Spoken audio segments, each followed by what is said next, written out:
Hola amigos, una vez más estamos aquí para seguir profundizando sobre nuestra fe, meditando sobre el credo que profesamos. No sé si se acuerdan del tema que estuvimos hablando la semana pasada. Hablamos de la muerte del Señor, de su enorme sufrimiento y de cómo esa muerte era una muerte redentora, esa sangre derramada era una sangre que nos lavaba nuestros pecados. Él se entregaba por nosotros y lo hacía de esa manera para que fuéramos conscientes de la grandeza de su amor. Tanto amó Dios al mundo que entregó a su Hijo único para la salvación del mundo y lo entregó, repito, de esa manera. Nosotros debíamos ver hasta qué punto el Señor nos amaba, hasta qué punto Él estaba dispuesto a sacrificarse por nosotros, no con una muerte plácida, sino con una muerte en medio de la tortura, en medio de los mayores sufrimientos.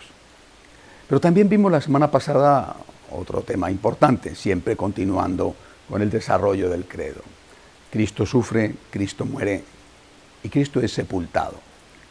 Terminé el programa de la semana pasada hablándoles de dos testigos mudos pero elocuentes de ese sepulcro y también de la resurrección. Me refería a la sábana santa y al sudario de Oviedo. Dos lienzos que de ninguna manera podían haberse fabricado con artes humanas, no solamente con las pobres artes humanas que había en la Edad Media o en la Antigüedad, sino que hoy mismo sería muy difícil conseguir aquello. Los rastros de polen, por ejemplo, de la época, nos hablan con toda claridad de que estamos ante dos testigos de que allí pasó algo extraordinario. Les dije también la semana pasada que íbamos a entrar ya ahora en el tema importantísimo, definitivo, clave de la resurrección. Pero voy a retrasar una semana más este tema, porque creo que merece la pena profundizar en algo que dice el credo y que sucedió entre la muerte y la resurrección. Nuestro Señor no solo fue sepultado, sino que, dice el credo, descendió a los infiernos. A los infiernos. Si su descenso a la tierra no había sido turismo, sino que había tenido como objetivo salvar al hombre, su descenso a los infiernos no fue, desde luego, ningún tipo de turismo ni de curiosidad. Vamos a hablar un poco de calma sobre este tema, porque tiene muchísimos aspectos. Lo primero que quiero decirles es que es un asunto que a mí no me gusta mucho hablar de él, porque, sinceramente, hablar del demonio, francamente, no me apetece. Pero hay que hacerlo. Y hay que hacerlo con claridad y muy fieles a la doctrina de la Iglesia. Yo prefiero hablar de Dios y de la Santísima Virgen. Pero hay que hacerlo. Hay que hablar del demonio. Y hay que decir, repito, con total claridad y siendo fieles a la doctrina de la Iglesia, que el demonio existe y que es una fuerza maléfica personal, no es una fuerza maléfica genérica, ambigua. El demonio existe y existe como persona. Hay una personificación del mal al cual llamamos el demonio. Siguiendo los textos evangélicos, podemos decir que no solamente existe el demonio, sino los demonios. Este demonio que existe ha jugado siempre, pero sobre todo en nuestra época, a ocultarse, a engañar, a hacernos creer que no existe y que son cuentos de viejas, que son antigüedades medievales que han quedado y que tendrían que ser superadas y desechadas por el hombre racional, por el hombre inteligente de nuestra época. Ese es un viejo truco. Hacernos creer que no existe. Ya Charles Lewis, en aquel famoso librito suyo, Cartas de un demonio a su sobrino, usando su imaginación de novelista, pero acertando de lleno, explicaba cómo justamente la estrategia del demonio es engañarnos, haciéndonos pensar que no existe. Pues bien, existe. El hecho de que el demonio exista y que tenga poder significa que hay que tener muchísimo cuidado, que no se puede uno poner cerca del demonio, a tiro del demonio. Si nosotros sabemos que hay un perro rabioso, feroz, que está afortunadamente atado con una cadena de 2 metros, lo que debemos hacer es pasar a más de 2 metros a su lado. Porque puede ser que aunque esté aparentemente tranquilo y dormitando, salte de repente y nos pegue un grave mordisco. Y yo veo con estupor y con preocupación cómo hay mucha gente que juega con esto. Por ejemplo, cuando la Iglesia dice que no se deben de participar en sesiones de espiritismo, en sesiones en las cuales se invoca a los espíritus, a veces con la intención de invocar el espíritu de un familiar que ha fallecido y que uno quiere saber si está vivo o no está vivo, en el cielo, en el infierno, etc. Cuando la Iglesia lo dice, no lo dice porque sí, por capricho, por fastidiar, porque quiere tener una especie de exclusiva, lo dice porque te estás poniendo a tiro del demonio. Muchas veces estas personas que participan en estos juegos, que a veces lo hacen, repito, como juegos y otras veces lo hacen en serio, se encuentran sorprendidas por una posesión del demonio que después es tremendamente difícil erradicar. Por eso, si el demonio existe y si tiene su poder, tenemos que guardarnos mucho de él. Afortunadamente, dentro de la Iglesia hay un sector, una parte de los sacerdotes que están especializados en esta lucha contra el demonio. Son los exorcistas. Todos los sacerdotes recibimos por el sacramento la capacidad de ejercer de exorcistas. Pero es un tema tan delicado, tan difícil, tan peligroso, que la Iglesia capacita a algunos de ellos, preparándoles mejor para este cometido tan especial.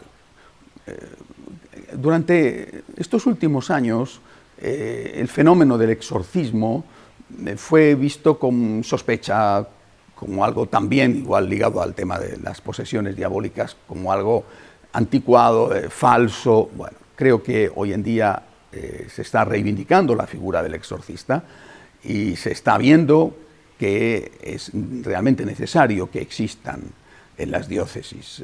Hay diócesis que tienen incluso varios. ¿Por qué? Porque cada vez más hay esas posesiones diabólicas. En parte, repito, por juego y diversión. Y en parte porque algunos, no sé si torpe o malévolamente, quieren tener esa comunicación con el demonio y no saben lo que hacen y no saben el riesgo para su alma y para su vida también aquí en la tierra que están corriendo. A la vez hay que decir que no todas las supuestas posesiones diabólicas son tales. Esto lo dicen los propios exorcistas. Hay muchas supuestas posesiones diabólicas que simplemente son enfermedades mentales. El exorcista tendrá que discernir entre lo que es una enfermedad psíquica, que tendrá que ser tratada como tal, y lo que es una auténtica posesión diabólica. Puede haber signos que confundan, no es sencillo distinguirlo y por eso precisamente el sacerdote que va a ejercer de exorcista tiene que ser una persona experimentada en el tema, tiene que ser una persona muy preparada y desde luego un hombre absolutamente de Dios, porque él sí que se está poniendo muy cerca del enemigo. A veces me he encontrado también con personas que dicen yo voy a hacer un exorcismo, laicos buenos, bien intencionados, yo voy a hacer un exorcismo. Dice, bueno, un momento, usted no puede hacer un exorcismo, usted puede y debe rezar, ofrecer la Santa Misa, pero un exorcismo solo lo puede hacer la persona que está preparada para ello y, repito, tiene que ser necesariamente un sacerdote. Tengamos muchísimo cuidado con el demonio. Este es mi primer consejo que les quiero dar. Existe, es muy peligroso y debemos de tener un cuidado extremado con el demonio. A la vez, quiero decir otra cosa. La Iglesia nos enseña que el bien es más fuerte que el mal. El demonio no es Dios. Es un ángel seductor Luzbel, el ángel de la luz. El ángel que quizá fue el más perfecto, el más bello, el más poderoso, el más atractivo, el más inteligente, el más sabio, Luzbel, el ángel de la luz. Pero no es Dios, es una criatura de Dios. Por lo tanto, Dios, la personificación del bien, es más fuerte que el demonio, la personificación del mal. Esa es nuestra certeza. Por eso nosotros no tenemos miedo. Y por eso le pedimos a Dios en el Padre Nuestro que nos libre del mal, que nos libre del maligno, porque sabemos que Dios lo puede todo. Solo Dios es el omnipotente. El demonio tiene un poder concedido por Dios, el poder de la seducción, el poder de la tentación, pero este poder no es más fuerte que el poder de Dios. El bien vence al mal, y al mal hay que vencerle con las fuerzas del bien. También me he encontrado a veces con personas que, yo creo que con buena voluntad, sinceramente, se equivocan queriendo luchar contra el mal con los instrumentos del mal. Ya has caído en una trampa. El bien solo puede vencer cuando se mantiene firme, no solamente en sus objetivos, sino también en los medios para lograr esos objetivos. Creo que hay muchos ejemplos en la literatura contemporánea que han meditado sobre esto. Y todos estos laicos, a veces sacerdotes, han afrontado este problema que es decisivo. Cuidado, cuidado. Nunca puedes hacer el mal con la excusa de conseguir el bien. Para nosotros los católicos, el fin no justifica los medios. Y cuando uno cae en la trampa de decir, voy a hacer el mal, o voy a usar una estrategia mala para conseguir un fin bueno, ya estás asociándote, quizás sin quererlo, al demonio. Ya te ha mordido, ya ha entrado dentro de ti. Te va a resultar después muy difícil revertir eso que tú has hecho. Te va a resultar muy difícil conseguir que ese mal que has hecho se transforme en bien. Por eso, vuelvo a repetir, para nosotros es muy importante tener presente que el mal existe personificado, que debemos mantenernos a toda costa lejos de él, que hay unas personas, sacerdotes, especializados en la lucha contra el demonio, que podemos y debemos nosotros todos luchar contra el demonio con la oración, con el Santo Rosario, con la Santa Misa, que el mal no es más fuerte que el bien, pero es muy peligroso, es muy fuerte, y que no podemos utilizar el mal pensando que así vamos a derrotar al mal. Ya es caer en la trampa, ya es ceder, esa es la tentación. En el fondo, por ejemplo, es la tesis de la película del Señor de los Anillos, ¿verdad? Que muchos de ustedes habrán visto, ¿no? Consigue el poder para hacer el bien. Al final, el poder es el que te posee a ti, no tú al poder. Sobre este punto, antes de pasar a otros en este capítulo, quiero hablar también de los aliados del demonio. Los tiene, por eso hablamos de demonios, pero también de sus amigos en la tierra. Estos aliados del demonio a veces actúan sin darse cuenta, puede ser, pero otras veces son bien conscientes y se notan en sus obras. ¿Qué pretende el demonio? Hacer daño a Dios y hacer daño a la criatura amada por Dios, que es el ser humano. Todo aquello que va, por ejemplo, contra la familia, es una obra del demonio. El demonio está actuando. Repito, quizá algunas personas que llevan o promueven políticas antifamiliares o antivida no son conscientes. Esto yo no lo sé, lo saben ellos. Yo no puedo juzgar el interior de la persona, pero sí las obras. Hay que tener mucho cuidado, porque también puede ocurrir que haya personas que sin querer, sin saber, buscando quizá progresar en su trabajo, de tener una economía más saneada, se pongan a tiro de estos aliados del demonio. Debido a esto, la Iglesia ha prohibido, sigue prohibiendo, que los católicos participen en instituciones como, por ejemplo, la masonería. Tengamos, pues, muchísimo cuidado con estas cosas. Son cosas extraordinariamente importantes, de las cuales se habla muy poco, demasiado poco. Repito, yo soy el primero al que no me gusta hablar de esto, prefiero hablar de Dios y de la Virgen, pero de las cuales hay que hablar. Al menos de vez en cuando hay que hablar para tener las cosas claras, porque de lo contrario, si callamos, algunos, por falta de formación, pueden caer en la trampa.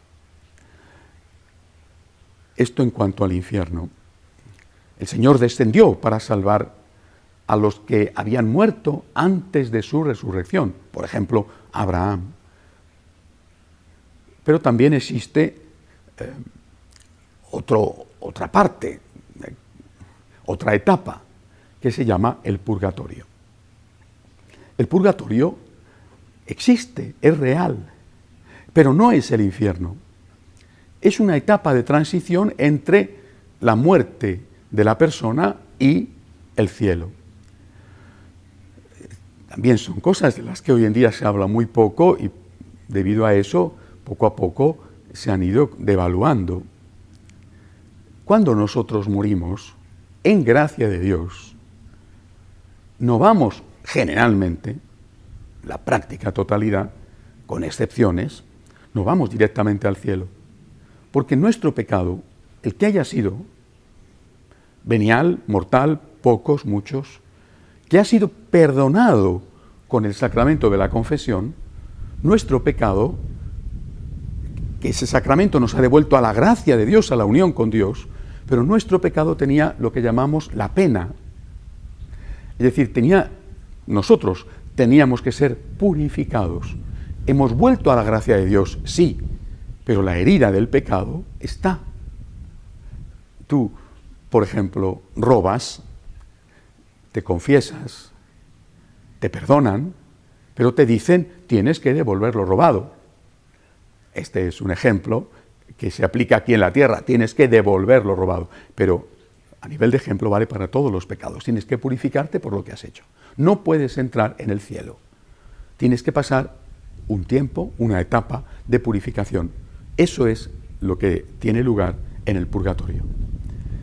Es una etapa de gran dolor, de purificación, pero a la vez no tiene nada que ver con el infierno, porque en el purgatorio hay esperanza. Esto pasa y esto pasará. No estoy todavía con Dios, ese es el gran dolor. Pero voy a estar con Dios cuando termine mi purificación. Ligado a esto, hay una cosa muy importante que es el fenómeno de la indulgencia. El infinito amor, el misericordioso amor de Dios, ha permitido a la Iglesia dar un don extraordinario, que es el de que esa persona que está en el purgatorio pueda pasar directamente al cielo cuando sus amigos o familiares que están todavía vivos ganan para él la indulgencia plenaria, con las condiciones que establece la Iglesia.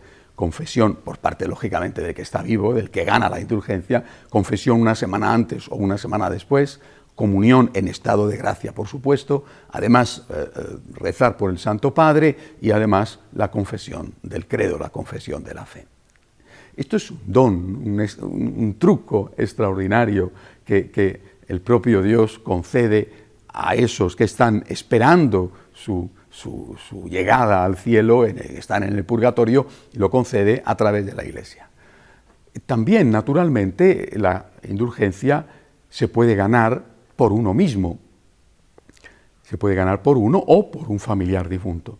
Si la ganas por ti, tú ves cómo se te quitan la pena de tus pecados. Es decir, el purgatorio que hubieras merecido tener hasta ese momento. Y tienes que cumplir, lógicamente, las mismas condiciones que acabo de citar. Desde ahí, los pecados que hagas van a tener su pena y vas a tener que pasar una etapa de purgatorio.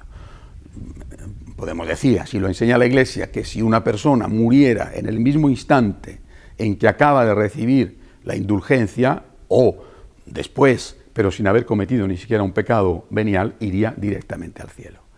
Esto no es una broma, esto no es algo para burlarse de ello. Esta es la enseñanza de la Iglesia en la cual yo creo. Recientemente hemos terminado el año santo, el año jubilar que el Santo Padre Francisco nos concedió a los franciscanos de María con motivo del 25 aniversario de la fundación. En este año jubilar, en 7 fechas, se ha podido ganar la indulgencia plenaria.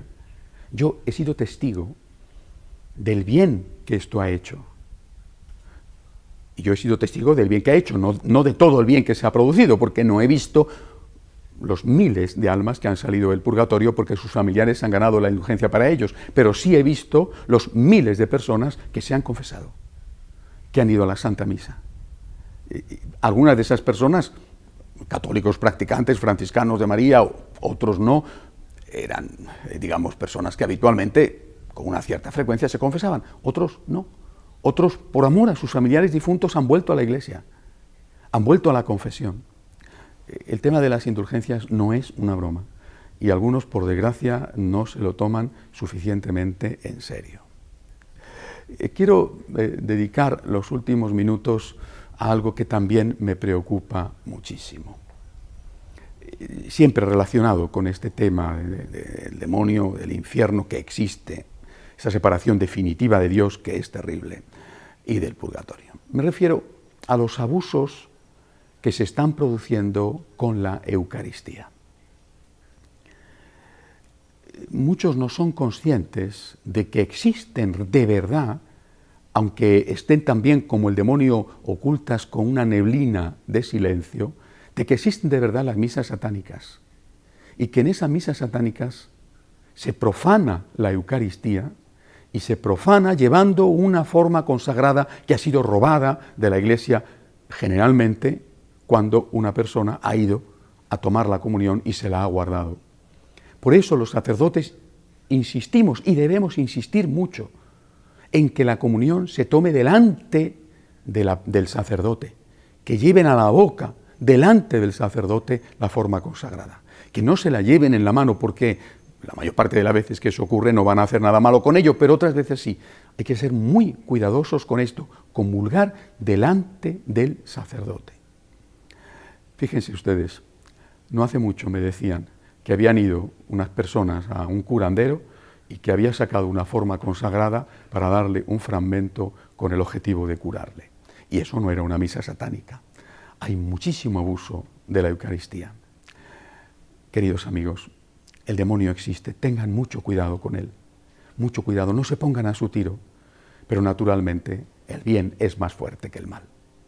Y no olviden, la Virgen María es la que pisa la cabeza de la serpiente. Ella, la Inmaculada, nuestra capitana, es la que pisa la cabeza de la serpiente. Ciertamente, también dice el Apocalipsis que la bestia la morderá en el talón.